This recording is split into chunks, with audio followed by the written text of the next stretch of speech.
माझे नाव वैभव दादा लामखडे. मी राहणार निगोज, तालुका पारनेर.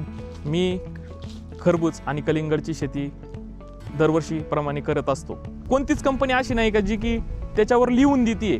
संकुल ही कंपनी मला अशी भेटली जी की त्याच्यात प्रॉपर लिहून होतं 30 मायक्रॉन 25 मायक्रॉन. शेती करायला लागलो तेव्हा मी साध्या कंपनीचे मल्चिंग वापरायचो, पण मला त्याच्यात पण काही समाधान भेटत नव्हतं.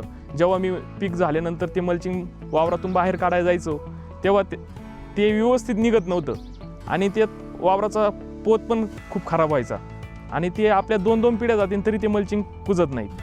आधी काय व्हायचं, जेव्हा मी साधा मल्चिंग वापरायचो त्यावेळेस आमच्या वावरामध्ये खूप लोळा उगायचा. आता लोळ्याचं प्रमाण पण खूप कमी झालं, कारण की काय व्हायचं, साध्या मल्चिंगमधून आहे ना लोळा वरती यायचा. आणि आता काय होतं आहे, हा जे संकुलचा मल्चिंग आहे आपला, तर त्याची क्वालिटी चांगली असल्यामुळं तो लोळा वरती येण्यासाठी त्याला जागाच भेटत नाही, कारण त्याचं लहानपणीच आतमध्ये त्याचं विघटन होऊन जातं आहे. आमच्या इथं कुत्रे फार फिरतात मोकाट, आणि ते कुत्रे फिरल्यानंतर सुद्धा तो मल्चिंग फाटलं नाही. आणि जिथं दुसऱ्या कंपनीचा असता तो कधीच त्याचे तुकडे तुकडे होऊन पडले असते. आणि मी जेव्हा तिच्यावर मी 3-3, 4-4 पिकं काढू शकतो.